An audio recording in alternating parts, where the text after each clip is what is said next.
حضرت امام احمد بن حنبل رضی اللہ تعالیٰ عنہ ایک بار کسی بیابان سے گزر رہے تھے کہ آپ راستہ بھول گئے۔ آپ نے بیابان میں ایک شخص کو دیکھا جو ایک گوشے میں بیٹھا ہوا تھا۔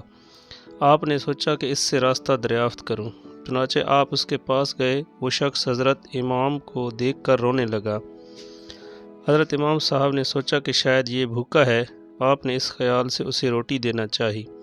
وہ شخص بہت خفا ہوا اور کہنے لگا، اے احمد حنبل، تو کون ہے جو میرے اور خدا کے درمیان دخل دیتا ہے؟ کیا تو خدا کے کاموں پر راضی نہیں ہے؟ اس لیے تو راستہ بھی بھولتا ہے۔